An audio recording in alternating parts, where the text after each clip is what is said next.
Section 20 of Frankenstein by Mary Shelley. Volume 2, Chapter 8. Cursed, cursed Creator! Why did I live? Why, in that instant, did I not extinguish the spark of existence which you had so wantonly bestowed? I know not. Despair had not yet taken possession of me. My feelings were those of rage and revenge.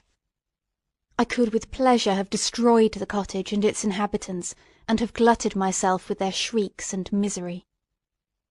When night came, I quitted my retreat, and wandered in the wood, and now, no longer restrained by the fear of discovery, I gave vent to my anguish in fearful howlings. I was like a wild beast that had broken the toils, destroying the objects that obstructed me, and ranging through the wood with a stag-like swiftness. Oh, what a miserable night I passed! The cold stars shone in mockery, and the bare trees waved their branches above me. Now and then the sweet voice of a bird burst forth amidst the universal stillness. All, save I, were at rest or in enjoyment. I, like the arch-fiend, bore a hell within me, and finding myself unsympathized with, wished to tear up the trees, spread havoc and destruction around me, and then to have sat down and enjoyed the ruin. But this was a luxury of sensation that could not endure. I became fatigued with excess of bodily exertion, and sank on the damp grass in the sick impotence of despair. There was none, among the myriads of men that existed, who would pity or assist me. And should I feel kindness towards my enemies? No. From that moment I declared everlasting war against the species, and more than all, against him who had formed me, and sent me forth to this insupportable misery. The sun rose. I heard the voices of men, and knew that it was impossible to return to my retreat during that day. Accordingly I hid myself in some thick underwood, determining to devote the ensuing hours to reflection on my situation. The pleasant sunshine, and the pure air of day, restored me to some degree of tranquillity, and when I considered what had passed at the cottage, I could not help believing that I had been too hasty in my conclusions. I had certainly acted imprudently. It was apparent that my conversation had interested the father in my behalf, and I was a fool in having exposed my person to the horror of his children. I ought to have familiarized the older Lacey to me, and by degrees to have discovered myself to the rest of his family, when they should have been prepared for my approach. But I did not believe my errors to be irretrievable, and, after much consideration, I resolved to return to the cottage, seek the old man, and by my representations win him to my party. These thoughts calmed me, and in the afternoon I sank into a profound sleep, but the fever of my blood did not allow me to be visited by peaceful dreams. The horrible scene of the preceding day was for ever acting before my eyes. The females were flying, and the enraged Felix tearing me from his father's feet. I awoke exhausted, and finding that it was already night, I crept forth from my hiding-place and went in search of food. When my hunger was appeased, I directed my steps towards the well-known path that conducted to the cottage. All there was at peace. I crept into my hovel and remained in silent expectation of the accustomed hour when the family arose. That hour passed, the sun mounted high in the heavens, but the cottagers did not appear. I trembled violently, apprehending some dreadful misfortune. The inside of the cottage was dark, and I heard no motion. I cannot describe the agony of this suspense. Presently 2 countrymen passed by, but, pausing near the cottage, they entered into conversation, using violent gesticulations, but I did not understand what they said, as they spoke the language of the country, which differed from that of my protectors. Soon after, however, Felix approached with another man. I was surprised, as I knew that he had not quitted the cottage that morning, and waited anxiously to discover from his discourse the meaning of these unusual appearances. "Do you consider," said his companion to him, "that you will be obliged to pay 3 months' rent, and to lose the produce of your garden? I do not wish to take any unfair advantage, and I beg therefore that you will take some days to consider of your determination." "It is utterly useless," replied Felix. "We can never again inhabit your cottage. The life of my father is in the greatest danger, owing to the dreadful circumstance that I have related. My wife and my sister will never recover their horror. I entreat you not to reason with me any more. Take possession of your tenement, and let me fly from this place." Felix trembled violently as he said this. He and his companion entered the cottage, in which they remained for a few minutes, and then departed. I never saw any of the family of de Lacy more. I continued for the remainder of the day in my hovel, in a state of utter and stupid despair. My protectors had departed, and had broken the only link that held me to the world. For the first time the feelings of revenge and hatred filled my bosom, and I did not strive to control them, but allowing myself to be borne away by the stream, I bent my mind towards injury and death. When I thought of my friends, of the mild voice of de Lacy, the gentle eyes of Agatha, and the exquisite beauty of the Arabian, these thoughts vanished, and a gush of tears somewhat soothed me. But again, when I reflected that they had spurned and deserted me, anger returned, a rage of anger, and, unable to injure anything human, I turned my fury towards inanimate objects. As night advanced I placed a variety of combustibles around the cottage, and after having destroyed every vestige of cultivation in the garden, I waited with forced impatience until the moon had sunk, to commence my operations. As the night advanced, a fierce wind arose from the woods, and quickly dispersed the clouds that had loitered in the heavens. The blast tore along like a mighty avalanche, and produced a kind of insanity in my spirits that burst all bounds of reason and reflection. I lighted the dry branch of a tree, and danced with fury around the devoted cottage, my eyes still fixed on the western horizon, the edge of which the moon nearly touched. A part of its orb was at length hid, and I waved my brand.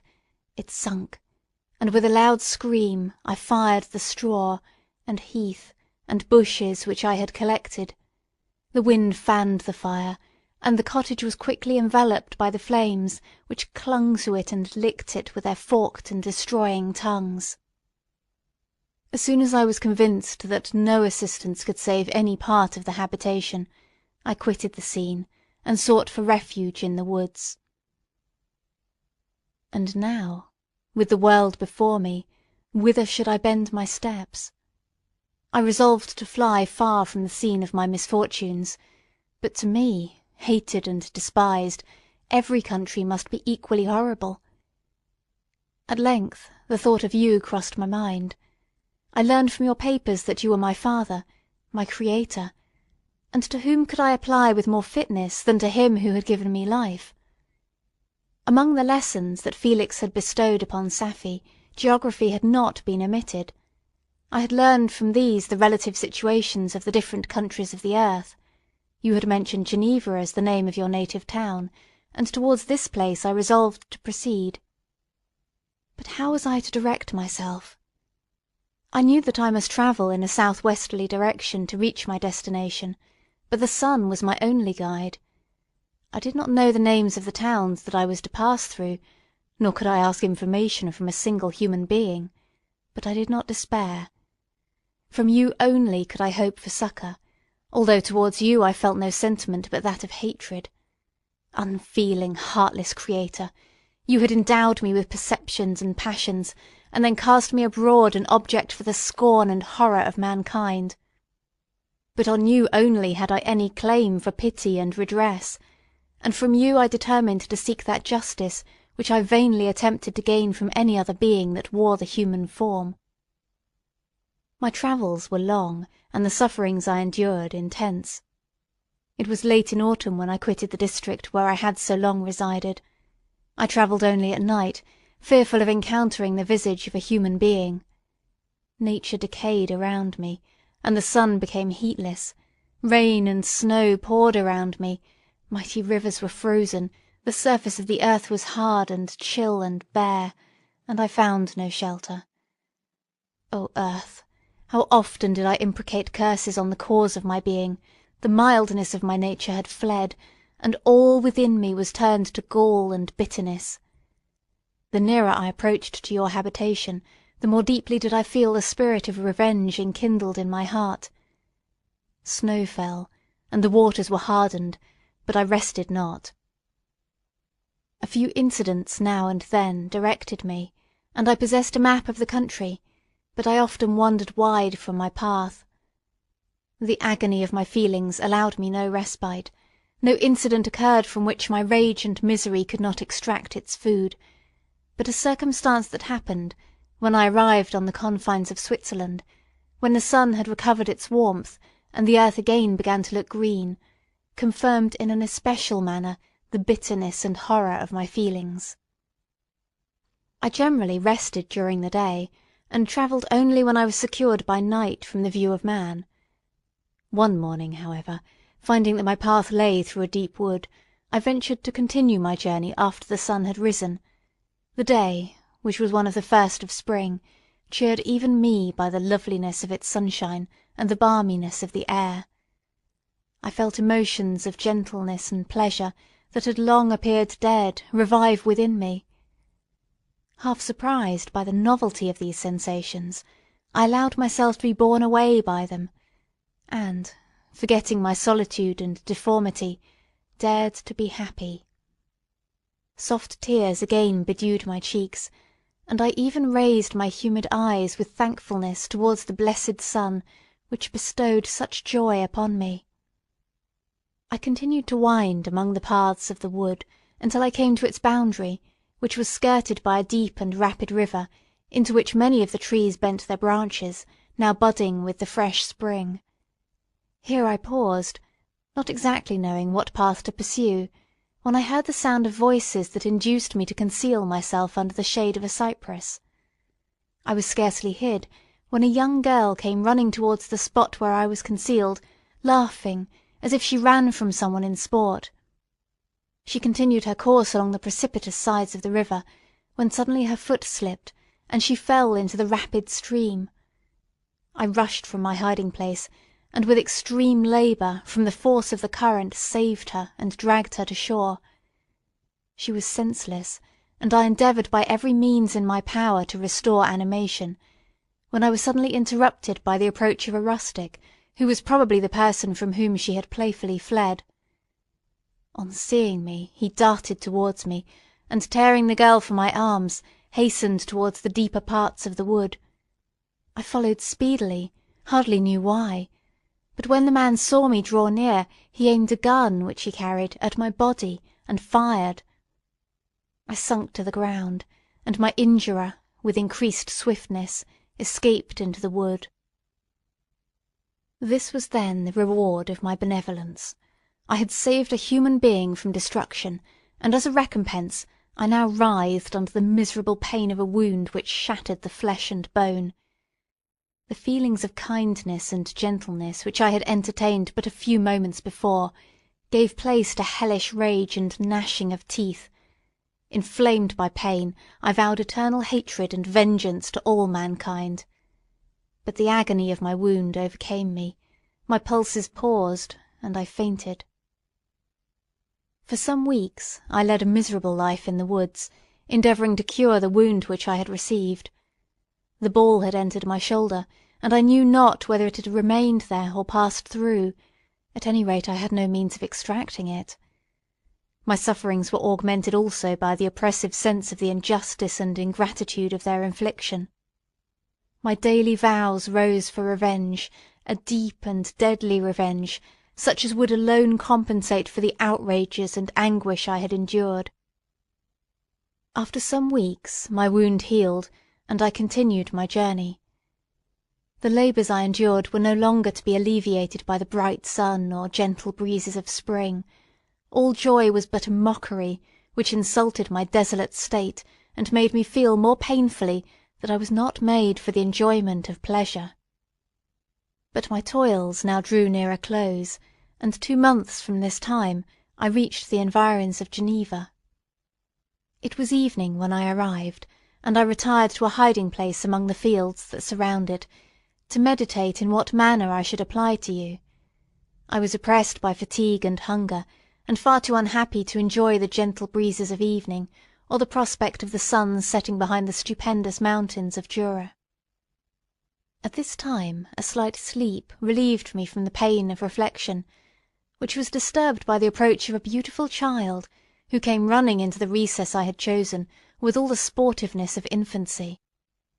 Suddenly, as I gazed on him, an idea seized me that this little creature was unprejudiced, and had lived too short a time to have imbibed a horror of deformity. If, therefore, I could seize him, and educate him as my companion and friend, I should not be so desolate in this peopled earth. Urged by this impulse, I seized on the boy as he passed, and drew him towards me.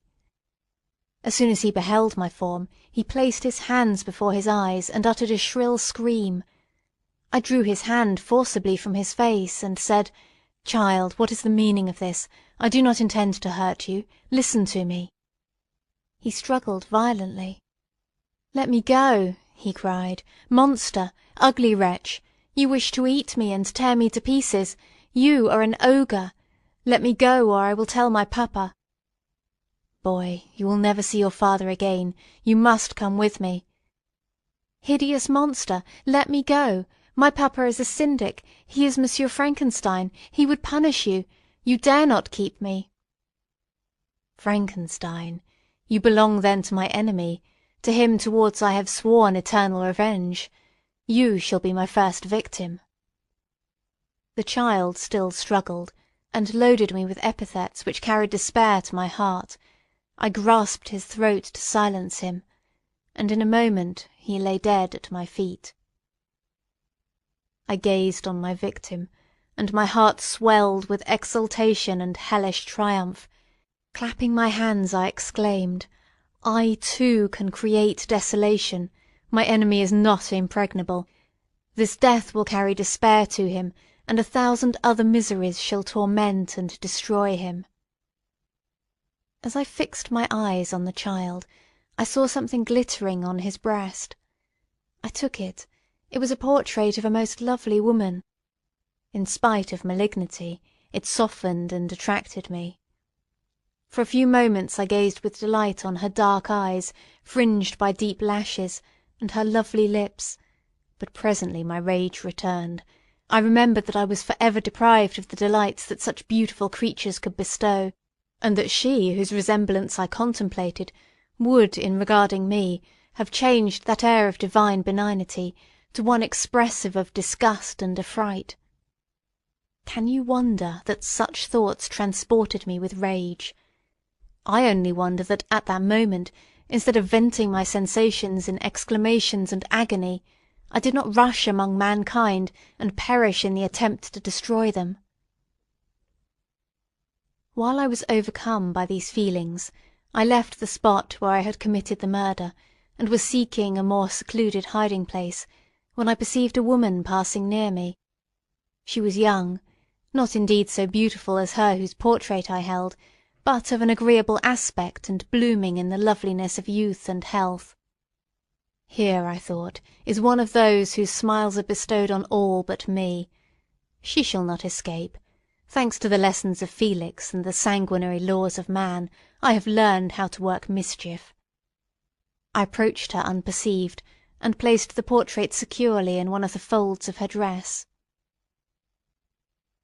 For some days I haunted the spot where these scenes had taken place, sometimes wishing to see you, sometimes resolved to quit the world and its miseries for ever. At length I wandered towards these mountains, and have ranged through their immense recesses, consumed by a burning passion which you alone can gratify. We may not part until you have promised to comply with my requisition. I am alone and miserable. Man will not associate with me, but one as deformed and horrible as myself would not deny herself to me. My companion must be of the same species, and have the same defects. This being you must create. End of Section 20.